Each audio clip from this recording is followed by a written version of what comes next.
तर मग आता मराठ्यांना ओबीसी म्हणायचं का काय म्हणायचं? मी तर पहिल्यापासून म्हणतो आता महाराष्ट्रामध्ये मराठा समाज संपणार, कारण प्रत्येकजण कुणबीच होणार. त्यामुळे तर 1 मराठा लाख मराठा असं म्हणण्याचा अर्थ नाही आता ना.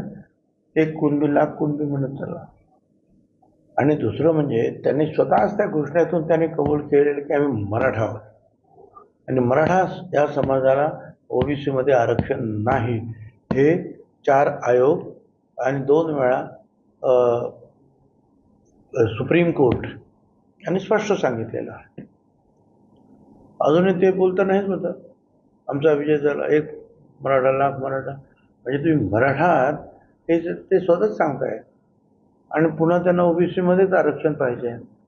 तर आता हे ठीक आहे, सुप्रीम कोर्टाचे हे सुद्धा निर्णय आहे.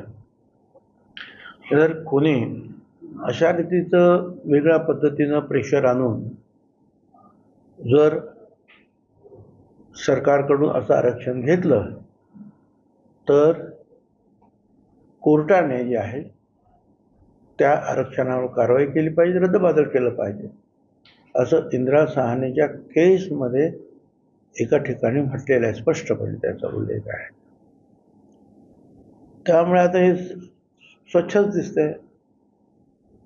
आणि एवढंच नाही की आता जे काही आयोगामध्ये बसलेले लोक आहेत, म्हणजे शुक्रे साहेब सुद्धा, त्यांनी सुद्धा एका जजमेंटमध्ये जज असताना असं म्हटलेलं आहे, तुम्ही एकदा जर तुम्ही मराठा म्हणालात तर मग आता तुम्हाला कुणबी तुम्ही नाही, संपला विषय. आणि त्यांची ती केस जी आहे ती फेटाळून लावलेली आहे. मात्र हे सगळे लोक जे आहेत, आमच्या मराठा समाजाला तुम्ही कुणबी करा आणि ओबीसी टाका असं म्हणताय, त्याच्यावर ते काय कसं काय काम करतात हेच मला कळत नाही. त्यांचंच जजमेंट आहे, एकदा मराठा म्हटलं की तो कुणबी नाही आहे, आमच्याकडे जजमेंट आहे ते. तुमचं थोडका आक्षेप शुक्रे साहेबांवरती? माझा कोणावर आरोप नाही, माझा आक्षेप एवढंच आहे की मराठा समाजाला वेगळं आरक्षण द्या आणि ओबीसी मध्ये त्यांना घालून एक तर तिथे कुणालाच काही भेटणार नाही. इकडे 10% EWS आहे, 40% ओपन आहे, त्यातून मराठा समाज बाहेर पडणार आणि त्या 374 जातीबरोबर लढत बसणार, कुणालाच काही भेटणार नाही आणि परत कोर्ट कचेऱ्यात भांडण चालूच राहणार. त्याचा काय उपयोग होईल? बरं, दुसऱ्या बाजूला शुक्रे समाज समितीचा जो आयोग जो आहे ते राईट ऑर रॉंग प्रयत्न त्यांचे चालू आहेत की मराठा समाजाला वेगळं आरक्षण द्यावं म्हणून सर्वेक्षण सुरू आहे त्यांचं. मग करा ना, ते पूर्ण करा. क्युरेटिव्ह पिटिशन जे आहे ते दाखल करण्यात आलेलं आहे, 3 न्यायमूर्ती त्याच्यावर काम करतात, करा ना, ते आमचा पाठिंबा आहे त्याला.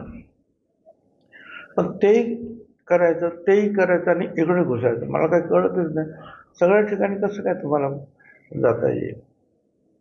त्याला विरोध होणार, कोर्ट सुद्धा ते ऐकणार नाही.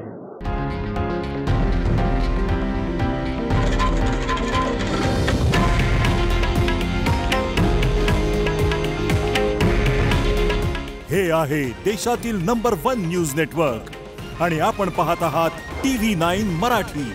काळजी तुमची, हित महाराष्ट्राचं.